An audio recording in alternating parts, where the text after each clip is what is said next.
Hello, everyone. Thanks for tuning in to this episode of the Creatives of Windsor Podcast. I'm your host, Anthony Sherdown, and today I'm sitting down with local comedian Taylor Last. Hello. Love to be here. Thanks it's awesome. Thanks for coming on. Setup. Thank you for having me. Thank you. What are you drinking? I ordered this like on the fly, passion tea, but it's not like made with lemonade. It's made with water. It's not what I was expecting it to be, but it's a drink. I don't like, so you asked me if I have a Starbucks drink and I said no. And I've never made a weird creation that I like. I have a few. I had espresso this morning. So I was like, I got to get something that's like not heavily caffeinated because I get buzzing, but yeah, I don't really drink coffee. And if I have an espresso, I'm done. Yeah. Done. I get a little crash towards 4:30. I'll still literally start shaking and get all dizzy. It's terrible. Yeah, I got addicted to caffeine once. I went to my doctor and I was like, I had the shakes and I was like, I don't know why this is happening. He's like, how much coffee do you drink? But it was in college, so I was slugging coffees all day. He's like, yeah, you can't. It's not good. You can't do that. You're gonna hurt your heart. You can't. You're literally getting the shakes. Wow. Yeah, it was something else. So that's actually a thing. You were continuously shaking. Yeah, my hands had the shakes really bad. I could have been addicted to worse in college, I guess. But you know what I mean. At least it was just coffees.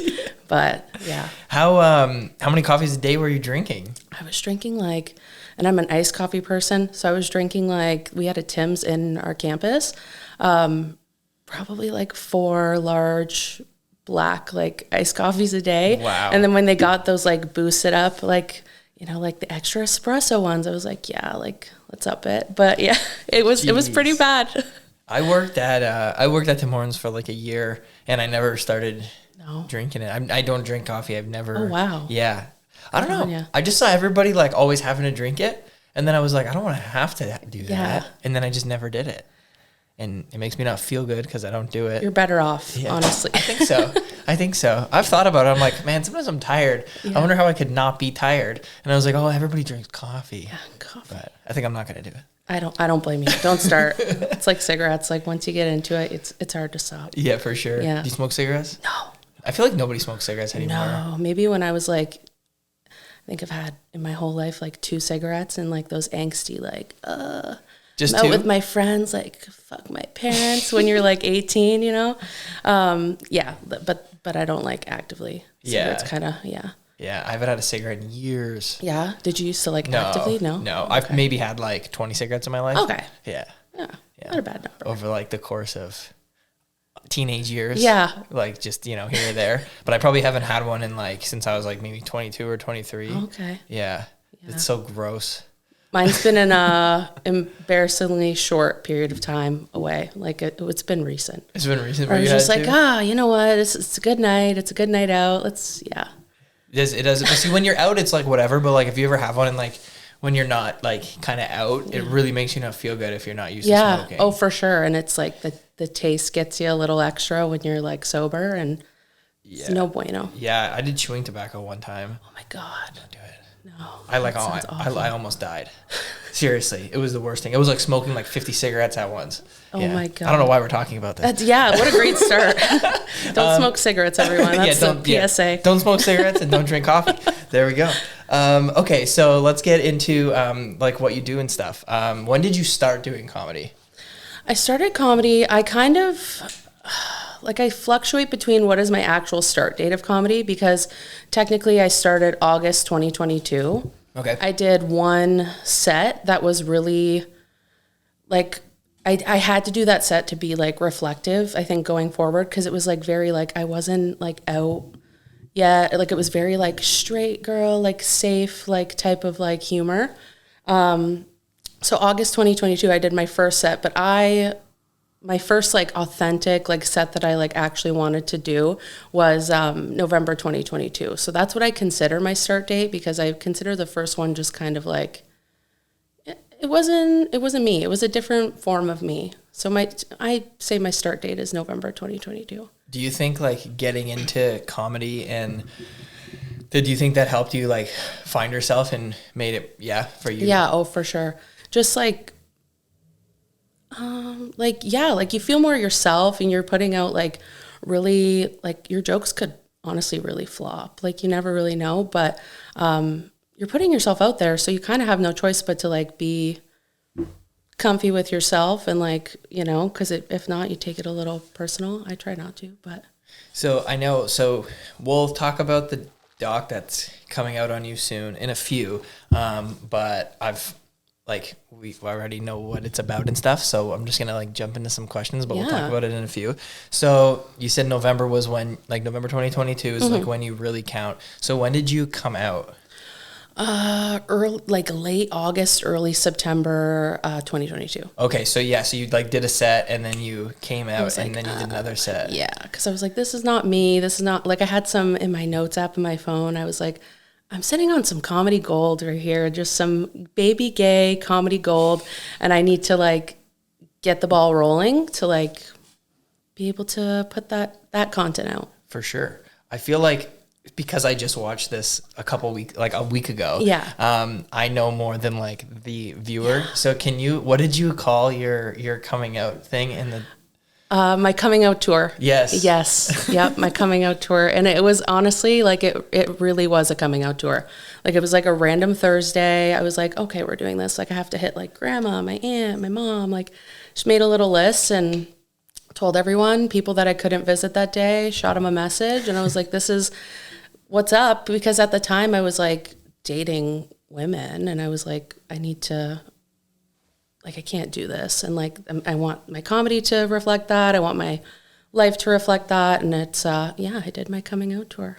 That was probably so great for you, but also for your comedy. Cause now you can just like 100%. Yeah. You know? Yeah. Cause some of my jokes are a little like, if you're iffy on gays, my comedy might be in your face.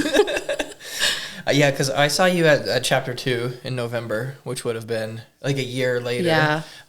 It's very... Yeah. I remember that day. I wasn't great that day. Chapter 2 has great ciders. So I was hitting the ciders pretty hard that day. And I remember like you, Juliana, Gemma coming, and I was like, oh, I'm not doing great tonight. Like, and they're here. Like, but yeah, I remember that. No, it was good. Yeah. It was good. There was one guy that night, I think he was from the States, and he did like a joke about like the Scoville scale of like how hot things are. Okay. And it was like stupid funny. That's some of those people, like the people we get in the Windsor scene, like they're funny. Like some of these people that like come through, people that exist in the Windsor scene, like people are funny. Yeah. And I'm a tough sell for like big laughs, but a number of Windsor comedians can get me to chuckle pretty good. Man, comedy's crazy because like as a musician, like you can go up and you can play and like obviously you can be bad and good, but like with comedy it's like really like, it's true, you know, like you could love a song but you could just be sitting there and then clap at the end. Yeah. But like comedy, like you have to be like physically laughing and you can't like hold it in or fake it. Exactly. Yeah. Yeah. Is it do you get nervous when you perform or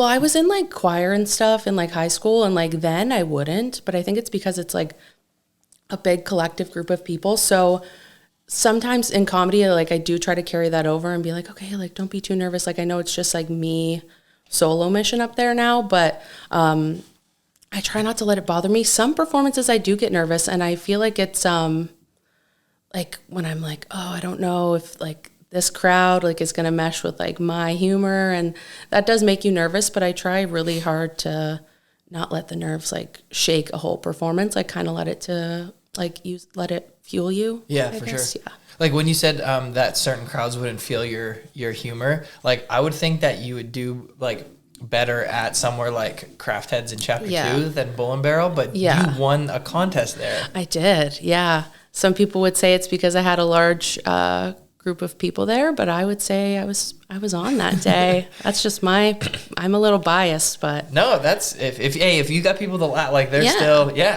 When was that? That was February 2023. Okay, so just over a year ago. Yeah. So only a couple months after you started. Yeah, and I took like that little, like I said, like that little like hiatus between like my first set in August and November.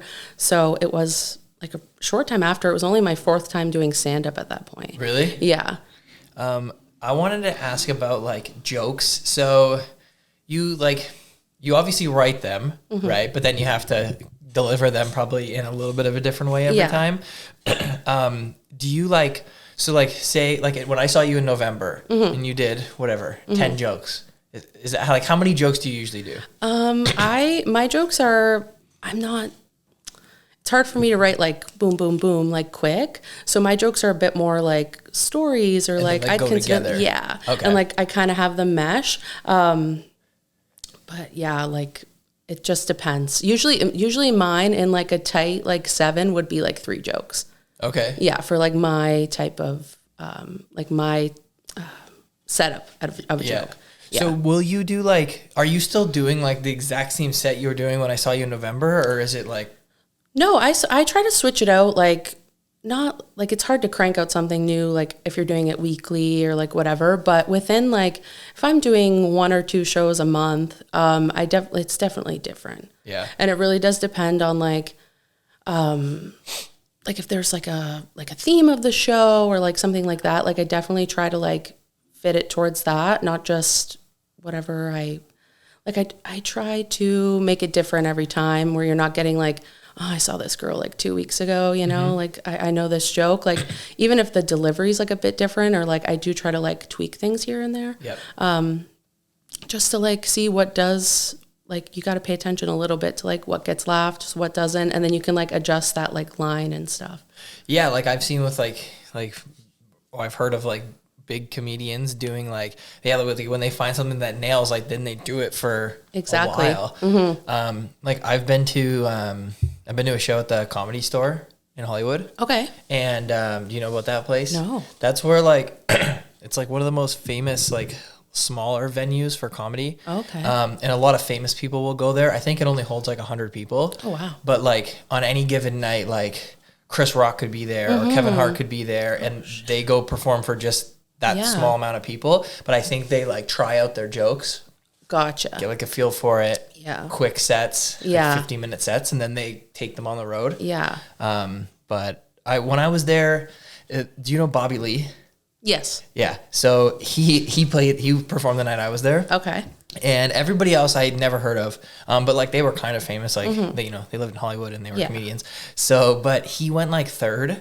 Okay. And everybody after him, it was like, I felt so bad for them because it's like their stuff was funny, but like you just went after him. Yeah. And he's been a comedian for like 20 years. Exactly. Like he's just popping into doing like his 15. He's probably used to like, like quite a long time, like an hour or something. Yeah. He was crazy. Like it was so fun. I've never laughed that hard in my life. Yeah. I think he's coming. Is he coming to Windsor? Yeah. With another, like him, they do a podcast together. Yeah. Yeah. They're coming. I never heard about that guy till you saw like like Bobby's partner guy. Yeah, till I saw the podcast. Yeah. But Bobby Lee, like he's in a few movies and shows. Yeah. And he was on that Mad TV show like when we were kids, like all the skits and stuff. Yeah. Yeah. He was very funny. He is funny. But yeah. Oh, that's across the thing. Not happy with their haircut. Yeah. That's them complaining. I was like, what is that? I've never heard that like come through the mic before. Okay, so that brings me to my next question, which is like, who's your inspiration? Like, who do you like to watch? And right now, my absolute favorite, and she's been replying to some of my DMs, I will say, so that's like pretty cool to me. Hannah Berner.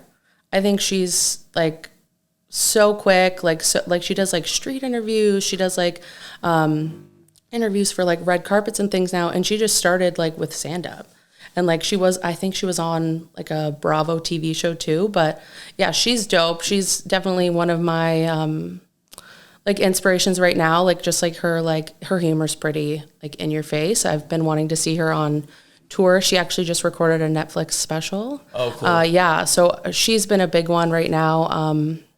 But I love like there's a couple like queer comedians and stuff too. Like Mae Martin, I think is funny. Like Bo Burnham, like I love his type of humor. Like he writes songs too, right? Yeah, like it's very like some of it. His earlier stuff is like very in your face. Like, I don't feel like it's less now, but like, have you seen Inside? No. Oh, you have to watch it. It changed my life. Okay. Yeah, it was just like what I needed when I was like going through something, and I watched it, and I was like, he's kind of like, he's a big name comedian, but like we were going through, it's him, like the writing, the editing, everything. And then I assume like Netflix like bought it or whatever. I don't know the logistics of it, but like that type of stuff, like just like unique out there, like quick, like you can't write this shit type of humor as like you have to literally be so funny to like come up with that shit. Those are the type of comedians that I've been enjoying.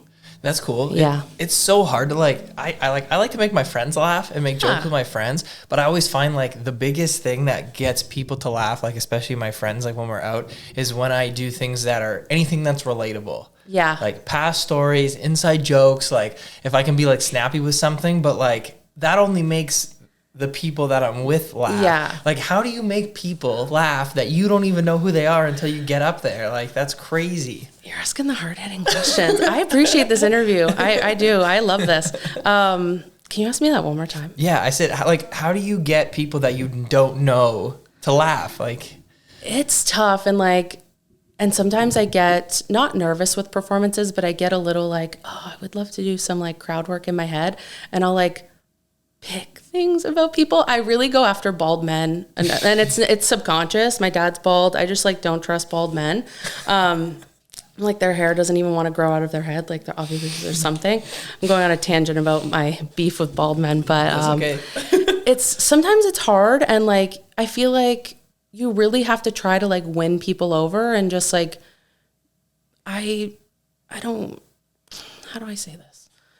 Like I feel like my type of like my delivery and like the way I like am perceived is like kind of like, oh, like cutesy, like, you know, like just whatever. So I try to play up that, and like not like, I don't know. I'm going on a tangent now, but okay. Just like try to win everyone over and like gauge the crowd a little bit, start off, and then yeah, just get going that way. But sometimes it's hard, and I haven't experienced it like a ton where I can't like win like most of the room over, but there's been a time or two where I've like bombed because of like, I'm like, oh, I'm not, for some reason I can't like build rapport with this crowd. And yeah. Does it feel like, is it like really, like, do you get really anxious if you're bombing or no? I start to forget, like it makes me forget, because I'm like, oh, like I feel like the laughs like kind of give you momentum for your brain to keep like, oh yeah. But when you have those stops where it's like, oh, I thought people were going to laugh there, and then they don't, you kind of lose momentum. I tend to like forget. I have ADHD like out the ass, so I'm like bouncing all over the place. It's like sometimes I'll just be up there and like forget my stuff, but I always have like a little like some sort of reference. But yeah, no, sometimes it's tough. Yeah, you just have like a piece of paper that you can like glance at. Yeah, just like quick little reference. Sometimes it's like if I have a week where I'm like, oh, I didn't have enough time to like, because I write out my sets before every show I do, like write out a different thing for that show and the way I'm gonna like structure my jokes or let them flow. But yeah, I always keep like a reference or whatever. And I lost my train of thought. I forgot what I was saying, but. Yeah. Sorry. You still said it. You I still said it. I got something out. You did. You got it out. So, well, I guess I asked that one. Like, I guess we can get into, so what is your writing process like? Like, do you just like sit by yourself, or do you write with friends, or? I park it at a Starbucks for like a couple hours and just flick through. Like I keep everything in my notes app or like Google Docs or whatever, and like refer back to it, just like little tiny notes, and then I'll build off of there. But the way my notes are actually written, like I have like 3 different types of notebooks where so the first little like draft, say I have like an idea, which is like for Halloween, for example, we did a themed show and I was a witch. So I was like, okay, in the middle of this like web, like word web, I put the word witch, and then like little bits I could do with like that. Mm-hmm. So that's like my first notebook. I'm a nerd about my notebooks. But then the second notebook is where I'll like start like notebook. Like a physical notebook. Okay. Like I write this stuff out, like it's written out like at least like 7 times, like if I'm trying to like really get a joke down. Yeah. And then my second notebook is like building off of those little like web words and like writing like an actual bit for it, or like looking things up where it's like, oh, this could be like a relatable joke, or like how could I tie this in? And then my third notebook is where I like actually write like the full joke out, like hard copy, and then sometimes I'll edit it from there. But all my good copy stuff is on good old Google Docs, and I'll sit in a Starbucks for like 4 hours. Like they like know me by name. I'm like coming in, they're like, oh, we'll get your espresso ready. And I'm like, thanks. But yeah, no, it's just sitting in a Starbucks alone. I do like to bounce ideas off people. I bounce ideas off my friends more than other like comedians. Yeah. Just because I feel like they get my humor, but they also get like outsider looking in kind of thing. My girlfriend's a hoot. Like she's so funny herself. So I like run stuff by her all the time.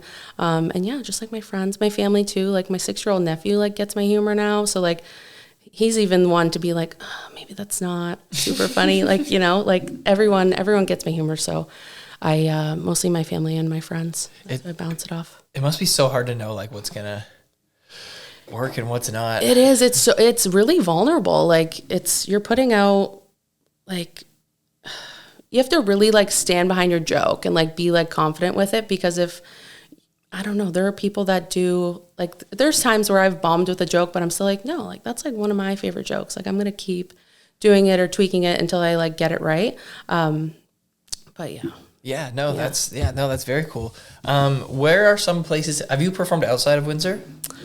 Not yet. I'm going to Toronto in May, and I'm hoping to. I think I'm lined up at Comedy Lab, so I'm going to do some there. I don't have a passport right now. I need to get that figured out, but I want to do the Detroit comedy scene is like bumping over there. Like there's tons of different shows that are being thrown. Like it feels like every day. Like and when a lot of Windsor comedians go over there, so I need to start doing that. But you guys need visas for that or no? No, I don't think. I don't know. Yeah, I don't know like the technicality of that. Yeah. Like going or whatever. Yeah, just to like watch or whatever you say. True. But yeah, I don't know how it works with like actually being paid as like a comedian. I should probably figure it out so like the CRA doesn't come after me or something. But yeah, you would probably just do it as a sole proprietor business. Yeah, like from like a legal standpoint, you would just when you go to do your taxes, you would just tell them all the money you made. I was thinking about that. I was like, you know, comedy's not going to send you a T4. Like, how do I do my taxes? It'd be the same as I do them for my business, honestly. Yeah, you write it all down. At the end of the year, you say, I made this much money, and then you punch it in, and then it tells you how much money you owe them. Okay. And then you pay them that much money. All right. I'll have to look into that. It's really just on the honor system. Mm-hmm. It is. Like, it's just on the honor system, and then you could get audited, and then they come check. But there's different levels of audits. Yeah. So sometimes they'll just... Because a lot of people with businesses, like if you start doing that, you can write things off, right? Oh, right. So if you're going to tell them that you're making money, when you go to Starbucks for 4 hours, you don't have to pay tax on any of those drinks you had. Oh, all right. Yeah, because you were there for work. Taxes, don't smoke cigarettes. We're killing it. Yeah, we're getting PSA. Everything.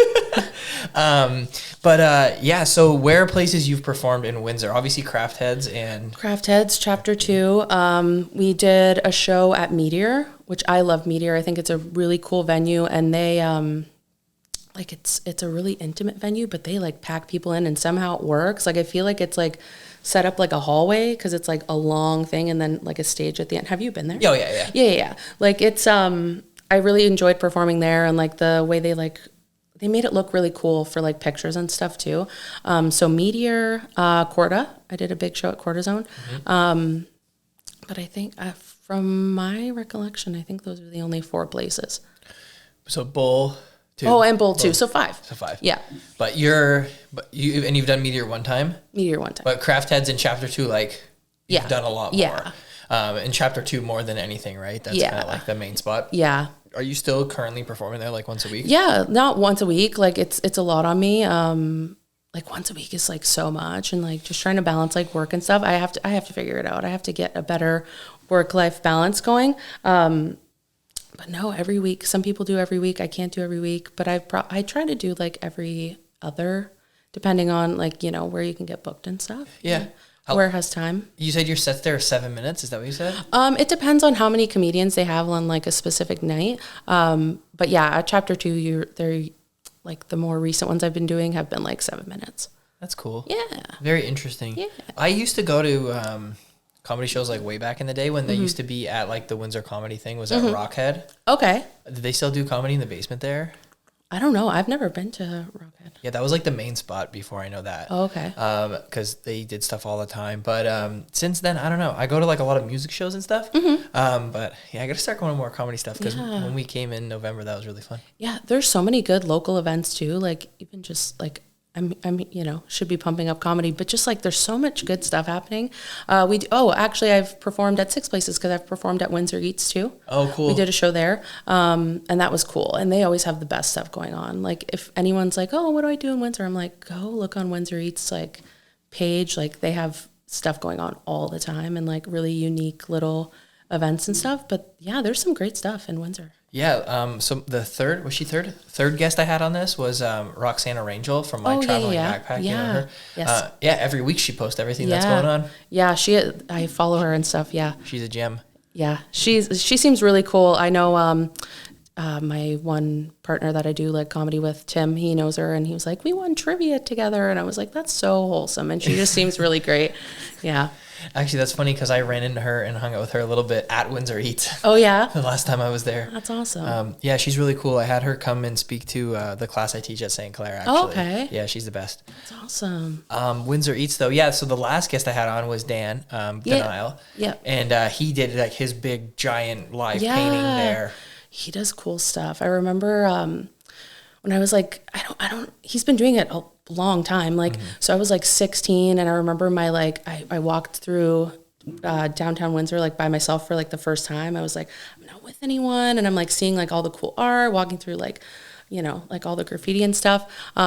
And I wanted to work at Dr. Disc. And I was like, I'm going to work at Dr. Disc, like see all the Denial art, like all the time. Like, I think it's dope that you like got him on and stuff. You get great people. Like, this is a good podcast. I'm like, how am I here? Like, this is dope.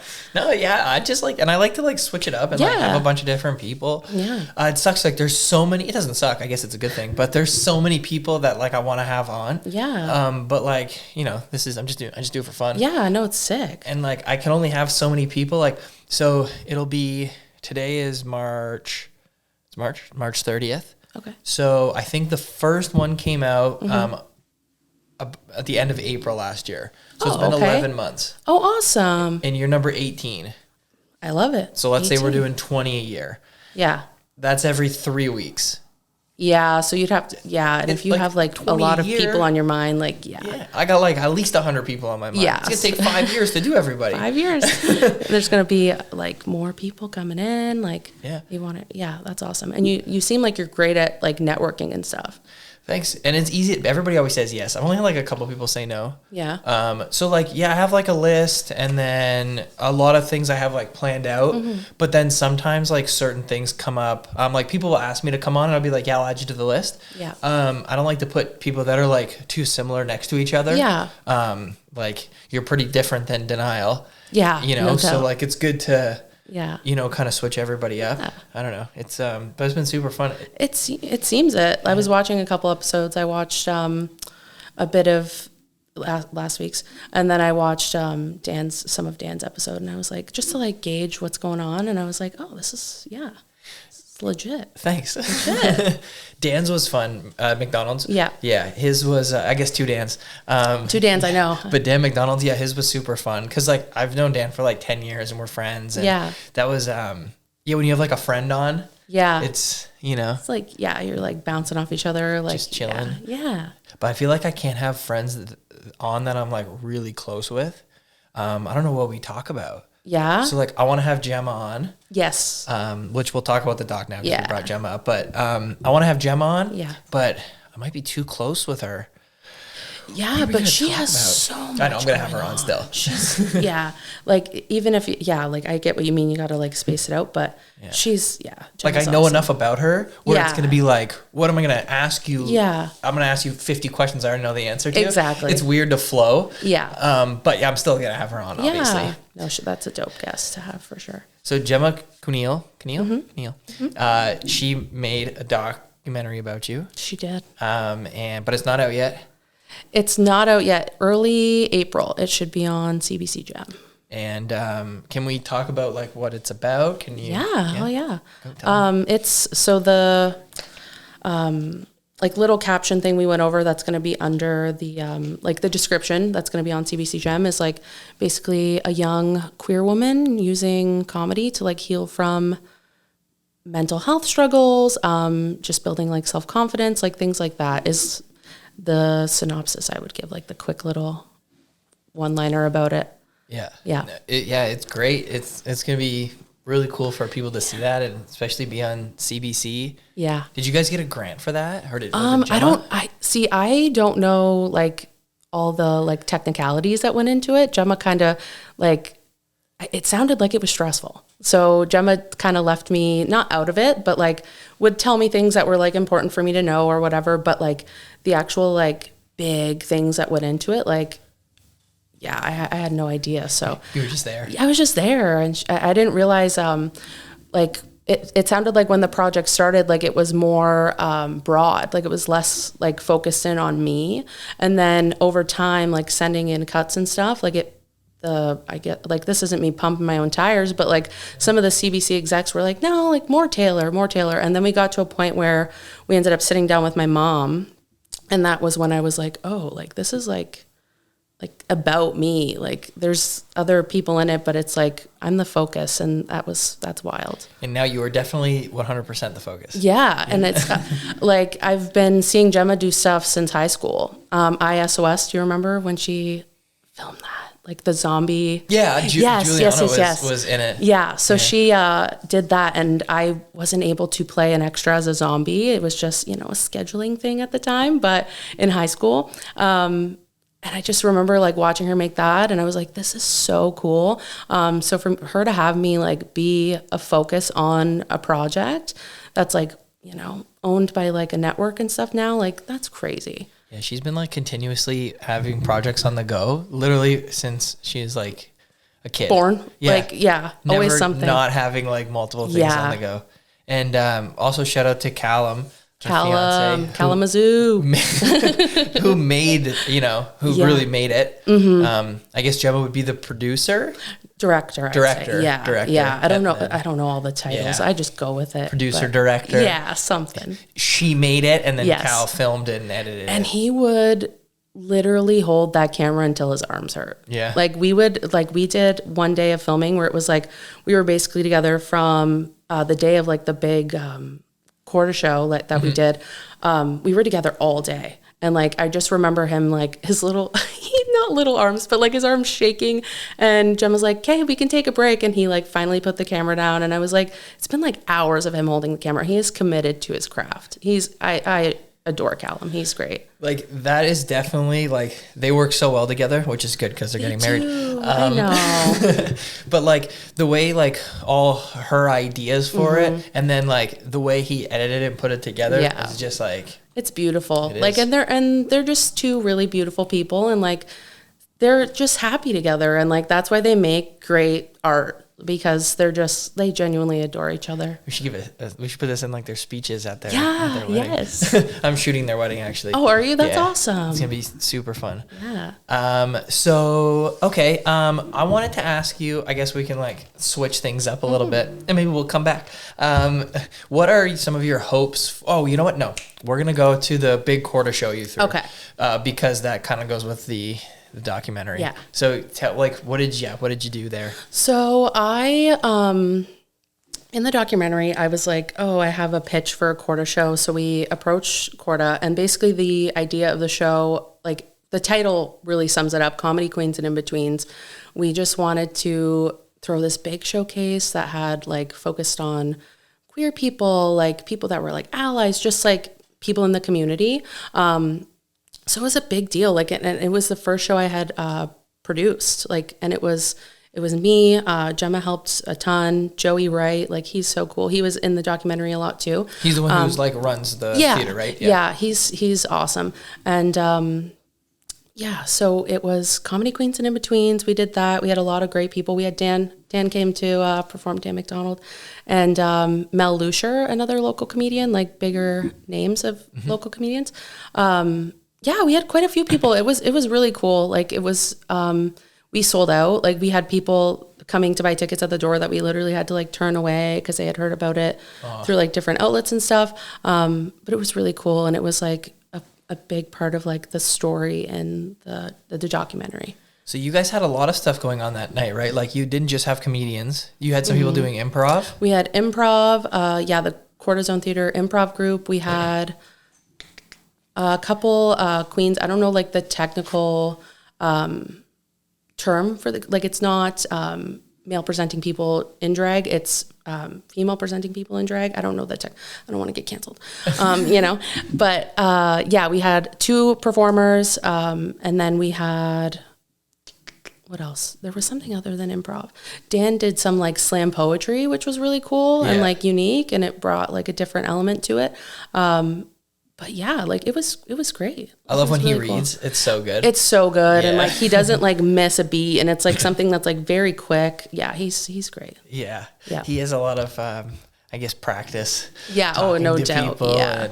And, I've seen him like read at Fog and stuff over time, and awesome. He's so good. That's awesome. So do you like have any plans to do produce another show like that in the future? Oh, for sure. I love producing shows because I think it lets me, I'm an overthinker. It lets me use overthinking as like a superpower, and I like think down to like the last thing we might need. And quickly, so things will be done like ahead of time. Like for the quarter show, all we had to do, like we were basically cleaning the theater day of and like whatever, just to get like a cool like time lapse. Like we prepared like really well. So yeah, I definitely have plans, like especially with Cortisone. Like I'd love to pack that again. That's a really unique, like everyone who comes through is like, oh, this is so cool, like such a unique venue. So yeah, I definitely have plans to produce more shows in the future. Yeah, throwing shows is the best, and having like, obviously the worst thing would be nobody coming. Yeah. But the worst thing is also turning people away. It is, and you feel bad. And there's been a couple shows that I've helped produce, like just through the comedy scene, that we've had to turn people away, and it is sad. Like people are like, oh, came here to laugh, and you're like kicking me to the curb. But yeah, it is a great thing to have to, like, it's bittersweet. Yeah, for sure. That's a good way to put it. I've been throwing this show at Fog since 2017, and I've done 4, and we have like, it's called Locals Only, and we have bands and artists. Okay. And the artists are up for the whole month, but on like the reception, like the opening night, there's like usually like 20 or 30 artists on the walls, and then 3 bands play. And the one we just had in February was insane. We hit capacity half an hour after doors opened, before the bands even started. That's dope. And we turned away so many people though. That I've already like kind of talking about it. Like I already have plans. I've already you don't even have to ask Tom, but I already asked Tom, and he's like, you can do whatever you want. So I have plans for like next time. We're not going to hit any capacity of like the way I'm going to do it. And everybody that wants to come is going to be able to come. Awesome. Because I hate when that happens. And that's at Fog. This time it's going to be, I'll just say it, whatever. So, sorry, no, it's okay. It's not your fault. So so it's always been at Fog. Okay. But this time, what I want to do, is do a across the street show. So you pay whatever one you go to, Meteor or Fog. Because that's like Tom's thing too, right? So you'll pay cover at whatever door, doesn't matter what door you go to, and you'll get a thing, and you can go to both places all night. Oh, awesome. And the art will be at Fog, and there'll be some bands at Fog, but there'll also be bands at Meteor. Okay. And they'll play like if say you come to Fog and it's full, you just go to Meteor for like half an hour and then come back.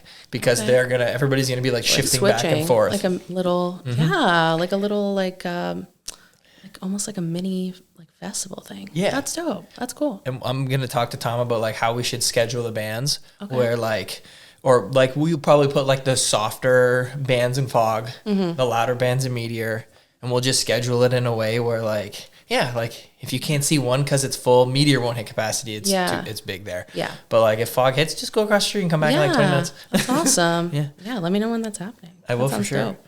Maybe this fall. That's cool. Yeah. And I love downtown Windsor in like fall when it's not like super cold or super hot is like perfect. And yeah, going downtown Windsor for like live music, I love it. And I love anything that's like not on OLED. Yeah, not right on Olette. True. Yeah, that's why fog's good. Yeah. You can, like, it's like tucked away. Yeah, it's like your own little thing. And it is cool. I only went to fog for the first time late last year. Oh, really? Yeah, I had never been. I was No like, way. because fog always seemed so cool. Like in high school, like all the cool, like, oh, we're going to fog this weekend. I'm like, oh, am I cool enough to go to fog? So finally at, 27, I was like, cool enough to go to fog. Let's do it. And it's cool, and I can see why people love it so much. Yeah, I started going there really because I went to college down there, and then we would go and stuff. Yeah. And then I started like shooting bands there, and then I started meeting people there, and then I started I've had so many shows I can't even remember. Yeah. Tom's the best. You just ask and you just be like, yeah. That's awesome. That's all he says is yeah. You can tell him whatever you want to do. It's like, do it. Tom, I want to do this. Yeah, sure. Yeah. Oh, that's awesome. He put out a thing like a couple months ago. He's like, if you think I'll say no, he's like, test me. He's like, test me. And he's like, I bet you I'll say yes. That's awesome.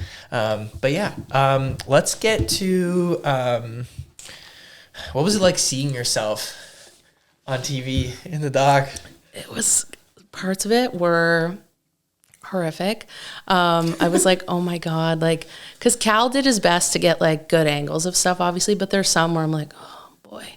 But even just some stuff I say, like Gemma really did a good job. Like Gemma gets my humor, my personality, and like the way I try to present myself, and also the way she wanted me to be seen, like through this doc. So there were some parts that were like hard watching myself back, but a lot of them were like people laughed or like, oh, like said certain things. But parts of it were really hard to watch back. I didn't say anything too like, out there or whatever, but I could see how people might take some things I said the wrong way, or I'm hoping it's not like that, but It's not. I think it's sweet. It's a sweet, like, it's very heartfelt, and like even watching it, like I've seen it now 3 times. Mm-hmm. So watching it for like the 3rd time, I was like watching it kind of like from like trying to really remove myself from it. And I was like, no, like I think people are gonna hear the story and like be like, oh, like, it was really, she's really had some good. shit happen in her life. So like, let's not paint her like a certain way or whatever.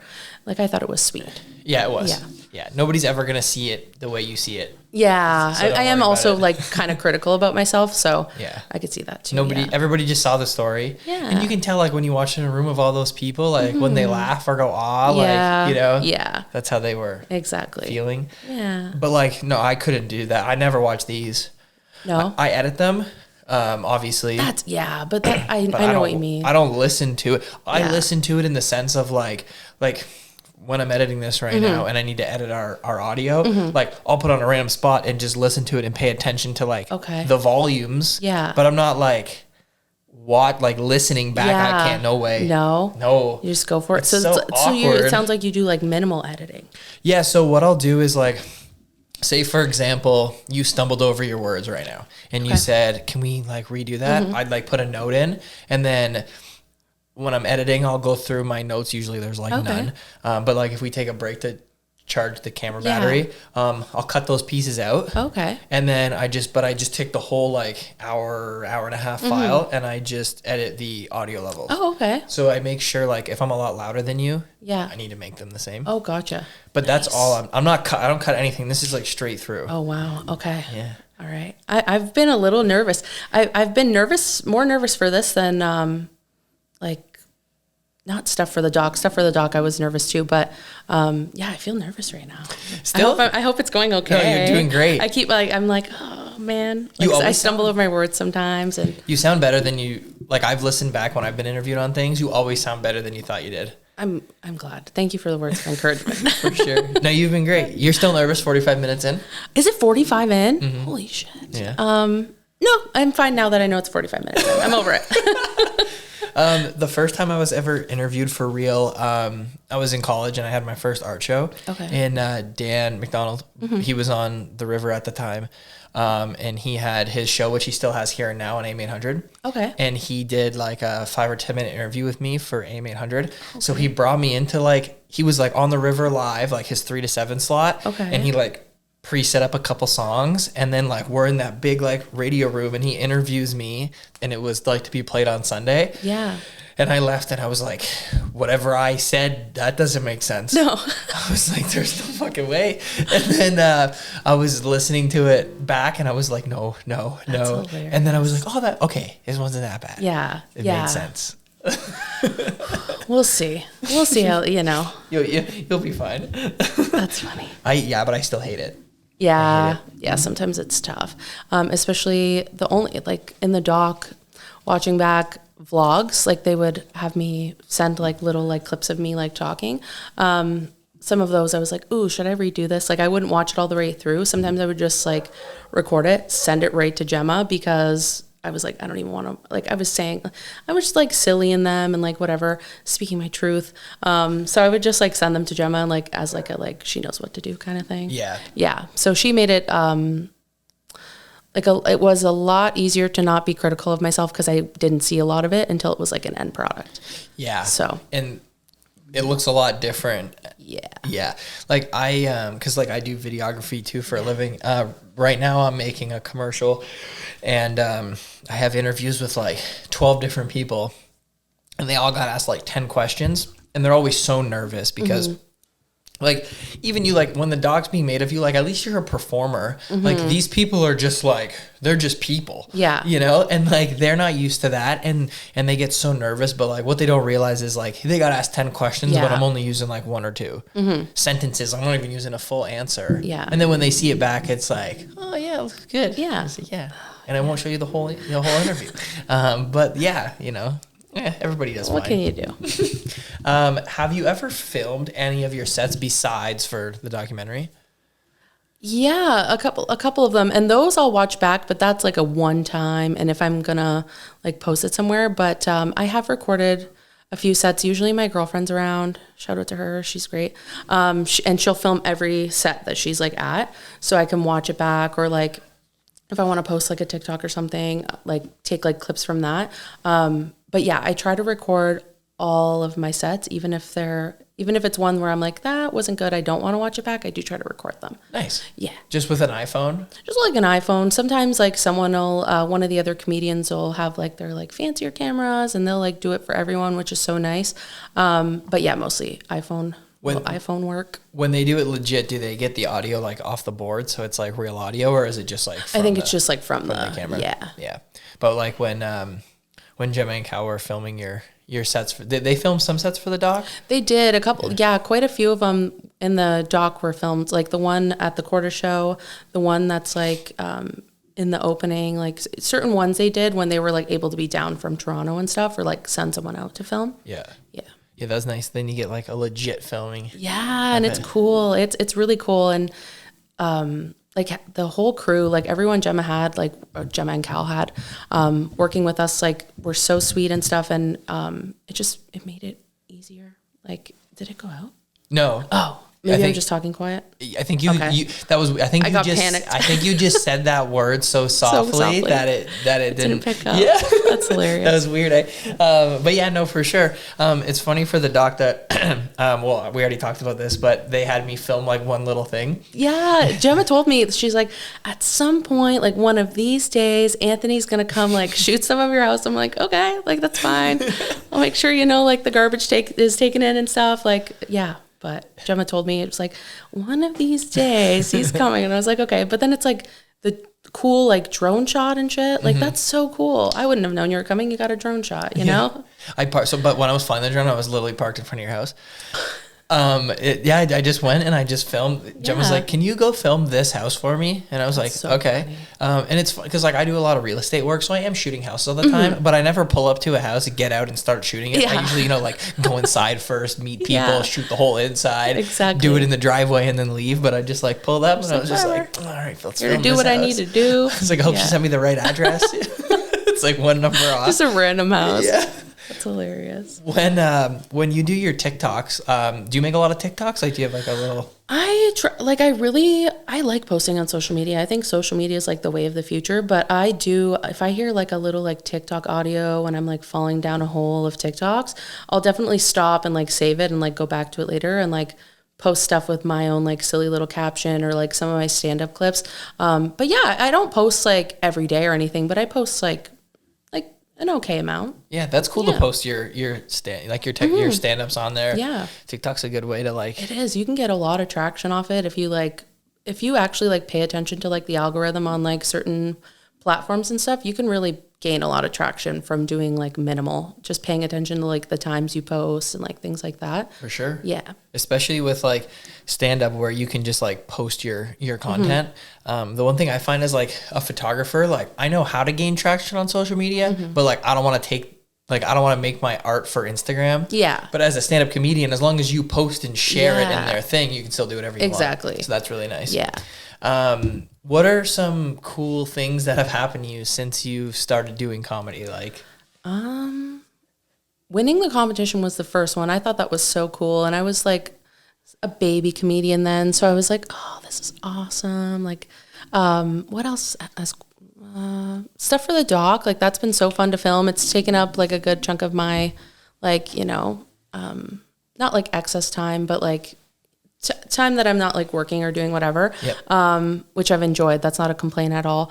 But what else? I don't know. My life's not crazy exciting. But like you got to meet a lot of new people, right? And like, oh yeah, for sure. Yeah, for sure. And like I feel like before I wasn't great at like networking and like stuff like that, but now I'm like, there's definitely still some awkwardness there, but I'm like better at like meeting people and like just like building rapport with people where I'm like, oh, this person's like a great person to know, and like they like know so much or like whatever, like not like mentorship, but like, meeting people and like being able to gain from their like energy or like the things they put out. Yeah. No, that's really cool. That was like pretty much the last question I had for you. Okay. So I guess we could wrap it up. Awesome. Yeah. Do you want to tell people like where they can see you or where they can follow you? Yeah. Instagram's my fave. I love Instagram. I'm just Taylor Last on that. T Last Laughs for like same like on Instagram as well for more like comedy stuff. I'm gonna start, I think, posting all my comedy stuff just on like Taylor Last, like on my main thing. Keep it like that. B Taylor comes out on CBC Gem. Stream that. That's the biggest thing I've been working on lately. What else? No, find me on the gram. Yeah. Watch the doc. It's good, and a lot of hard work was put into it, and I want people to see it and hopefully take like I hope it can like help people out, because I think there's like a good message to it. So stream that. Yeah, it's definitely more than just comedy. Yeah, for sure. It touches on a few different topics, but find me on Instagram, and that's about it. All right. Well, thank you very much for coming on. Thanks for having me. Yeah.